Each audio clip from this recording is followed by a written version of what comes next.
دل کے اندر سے آواز ہے نا، اس کو قبول کرنا ہے خدا کو تسلیم کرنے کے برابر۔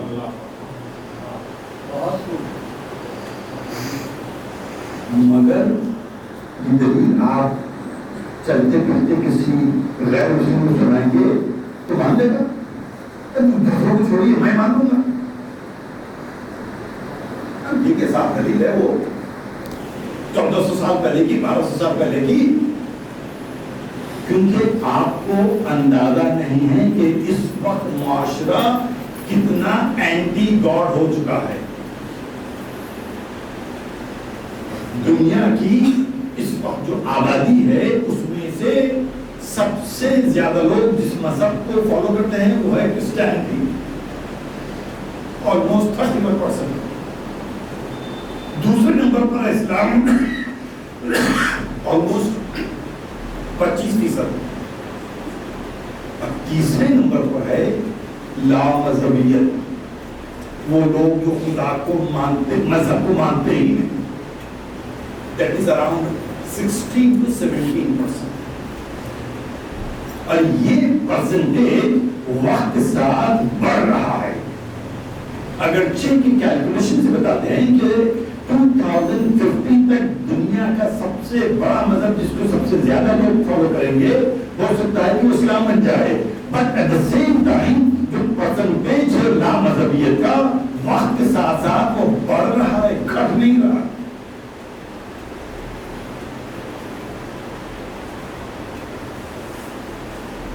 دنیا میں اس وقت 4000 مذاہب ہیں،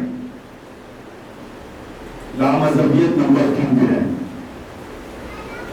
اس کے علاوہ تقریباً 450 سے لے کر 500 ملین لوگ ایسے ہیں جو تصور خدا کو نہیں مانتے۔ لا مذہبیت ہونا الگ بات ہے اور خدا کو نہیں ماننا الگ بات، کیونکہ بہت سے لوگ ایسے ملیں گے مذہب کو فالو کریں گے مگر خدا کو نہیں مانتے،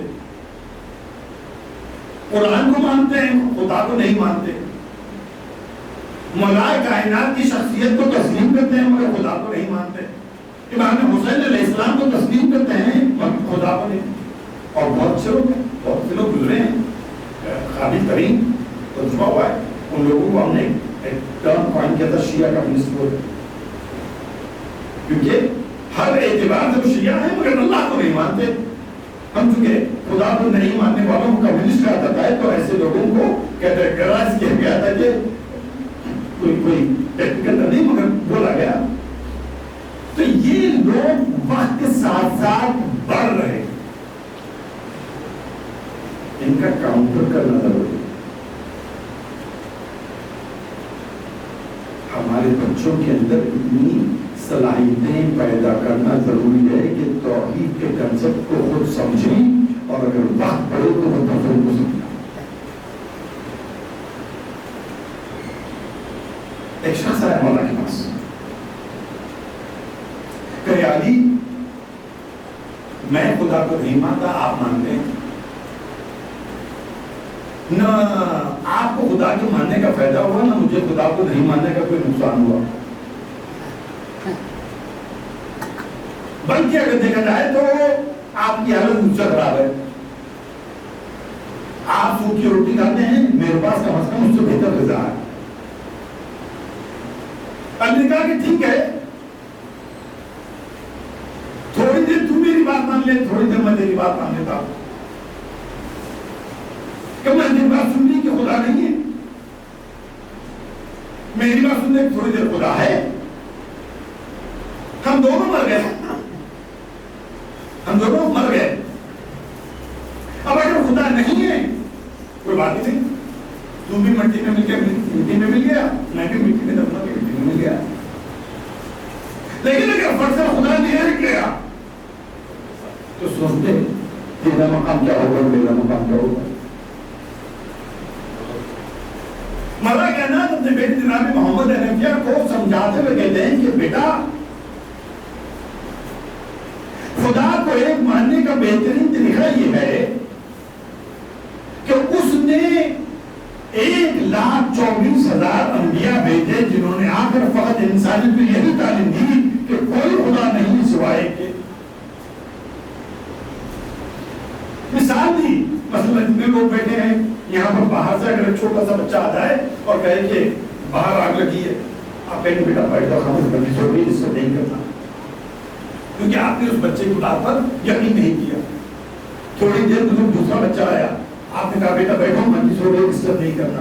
تیسرا بچہ آیا، چوتھا بچہ آیا، فوراً خیال پتا ہوگا کہ ایسا تو نہیں کہ واقعی آگ لگی تھی، پہلے تو ایک کو ہم نے خاموش کر دیا، دوسرے کو خاموش کر دیا، تیسرے کو خاموش کر دیا، مسلسل ایک کے بعد ایک بچہ آ کر ہم کو کہتا جا رہا ہے کہ باہر آئے بھی چلو چل کر دیکھ لیں، ایسا نہ ہو کہ ہمارا کوئی بڑا نقصان ہو جائے۔ اب سوچئے جس کو بتانے اور سمجھانے کے لیے آدم جیسا نبی، نوح جیسا نبی، ابراہیم جیسا نبی، موسیٰ جیسا نبی، عیسیٰ جیسا نبی، پیغمبر اسلام جیسا نبی، 1,24,000 انبیاء ایک کے بعد آگے گئے، فقط ایک بات پہنچانے کے لیے کہ کوئی خدا نہیں ہے سوائے کہ کہیں ایسا نہ ہو اس پر توجہ نہ کرے تو ہمارا کوئی نقصان ہو جائے۔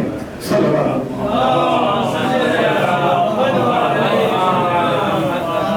یہ بات بڑی کوشش کر رہا ہے، جس میں بتانا کہ یہ مذہبی موضوع نہیں ہے، یہ سوشل موضوع بن چکا ہے، یہ موضوع یونیورسٹیز میں، اسکولوں میں آ چکا ہے، اور ڈائریکٹلی انڈائریکٹلی کبھی دکھا کر کبھی چھپا کر ہر طاقتور انسان کوشش کر رہا ہے اپنے کنسپٹ کو آگے بڑھانے۔ ایک کلاس چل رہی تھی پرائمری کے امریکہ میں، استاد نے کھڑے ہو کر کہا Do you see this؟ بچوں نے کہا کہ ہاں دیکھ رہے ہیں۔ مجھے کیا ہے؟ پین ہے۔ That means this pen exists۔ بچوں نے کہا ہاں دیکھ رہا ہے، وہ ایگزسٹ کرتا ہے پین۔ مثلا انہوں نے اٹھا یہ کیا ہے؟ کہا ایک پلیٹ ہے۔ کہ تم دیکھ رہے ہو؟ کہاں دیکھ رہے ہیں، اس ہم کو ایگزسٹ کر رہی ہے، آپ کو تو دیکھ رہا ہوں تو ایگزسٹ کر رہی ہے۔ تو یہ کیا ہے؟ کہا گلاس ہے۔ کہا دیکھ رہے ہو؟ کہاں دیکھ رہے ہیں؟ کہا جب دیکھ رہے ہیں تو ایگزسٹ کر رہی ہے۔ پوچھا تم نے خدا کو دیکھا ہے؟ بچوں نے کہا نہیں دیکھا۔ استاد نے کہا کہ جب دیکھا ہی نہیں اس کا مطلب ایگزسٹ نہیں کرتا ہے۔ پیچھے سے اپنے آپ اٹھایا، مجھے اجازت ہے کچھ کہنے کی؟ بولو۔ کہنے میں وہیں آ کر بولنا چاہتا ہوں جہاں آپ کریں۔ استاد نے بچوں کو بلایا، بچے نے وہی چیزیں ایک کے بعد ایک بھائی پوچھا یہ کیا ہے؟ کہا پین ہے۔ کہا دیکھ رہے ہو؟ کہاں دیکھ رہے ہیں؟ It means this exists. Yes, this exists. اسے یہ کیا ہے کہ پلیٹ ہے؟ کہا دیکھ رہے ہو؟ ہاں دیکھ رہے ہیں، اس کا مطلب ایگزسٹ کرتی ہے۔ اسے یہ کیا ہے کہ گلاس ہے؟ کہا دیکھ رہے ہو؟ کہاں دیکھ رہے ہیں، اس کا مطلب ایگزسٹ کرتی ہے۔ بچے نے پوچھا تم نے اپنے استاد کا دماغ دیکھا ہے؟ Did you see the brain of your teacher؟ بچوں نے کہا نہیں دیکھا۔ جب نہیں دیکھا تو ایگزسٹ نہیں کرتا ہے۔ سب بات پڑے ہوئے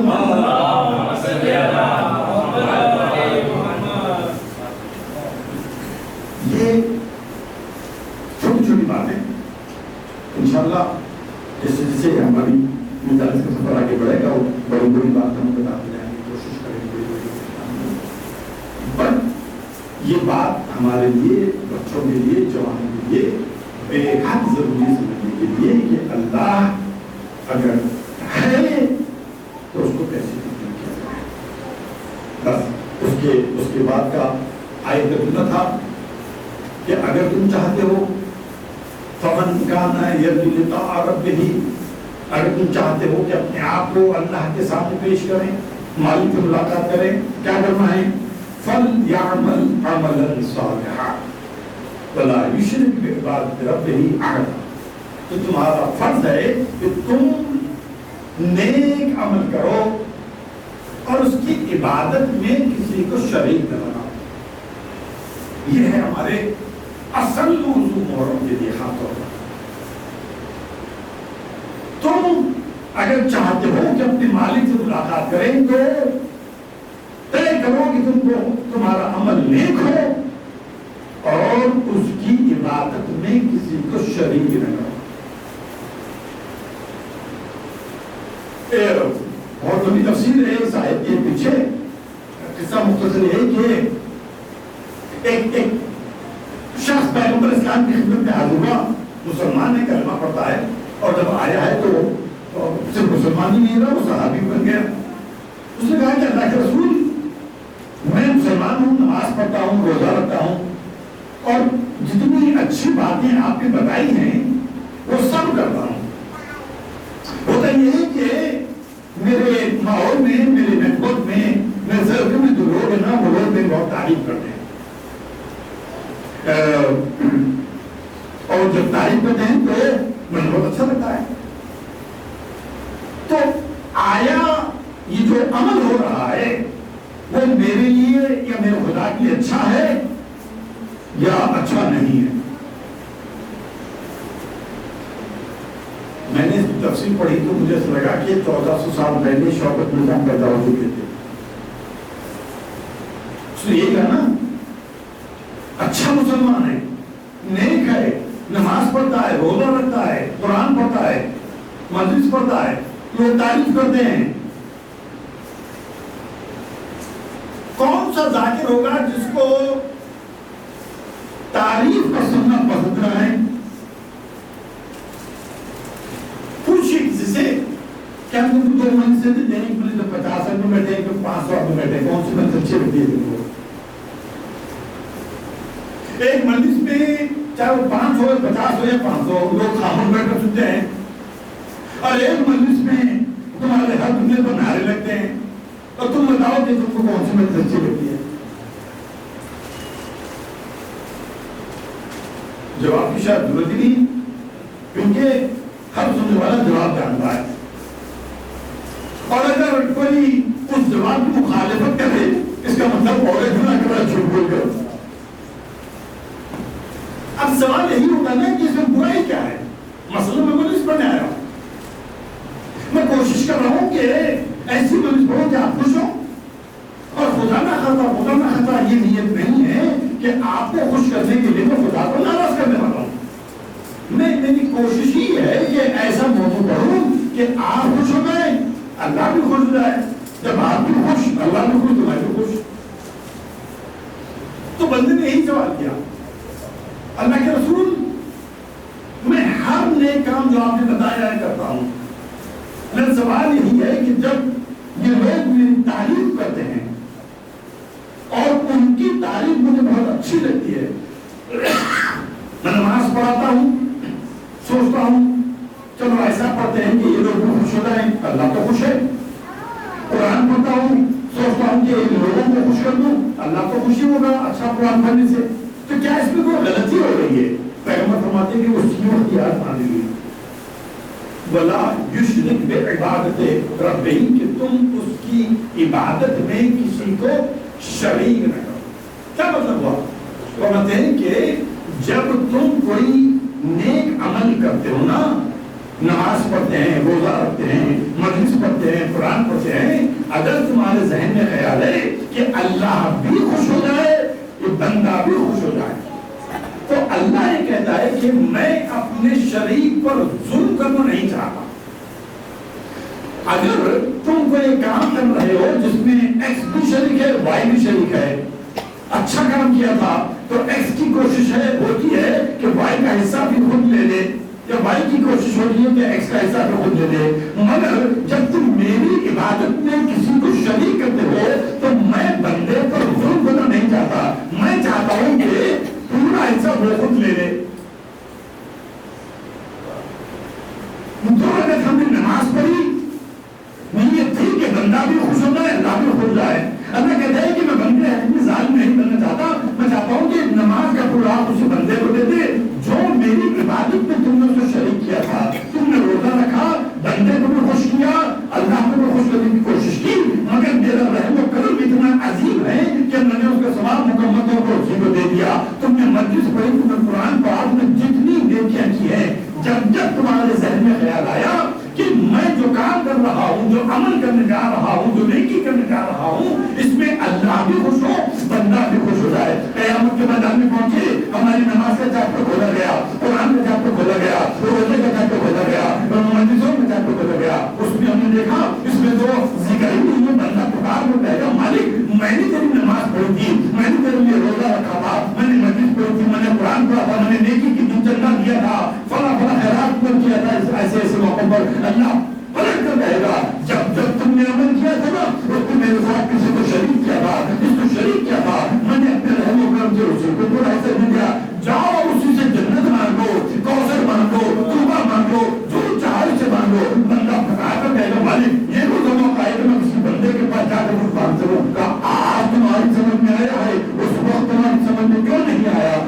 دنیا میں تم عمل کر رہا ہوں.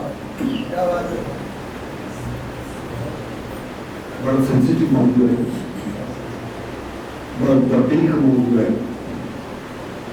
اپنے آپ کو پرکھنے کی ضرورت پڑتی ہے.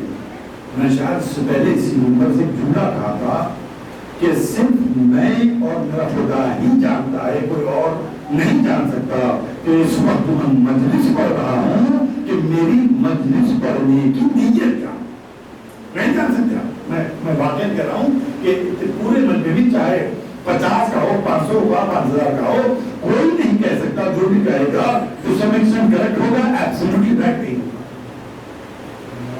اللہ کہہ رہا ہے کہ وَلَا يُشْرِكْ بِعِبَادَتِ رَبِّهِ أَحَدًا, کہ جب تم کوئی نیک عمل کرو تو اس میں پھر کسی کو شریک نہ کرو. تبرک ہم نے بات, اللہ بھی خوش ہو جائے, امام حسین بھی خوش ہو جائے, پبلک بھی خوش ہو جائے. فکر میں لگائے, اللہ بھی خوش ہو جائے, امام حسین بھی خوش ہو جائے, اور ہم بھی خوش ہو جائیں. کوئی ہے بندہ ایسا, کوئی ہے جو یہ نہ سمجھتا ہو کہ چلو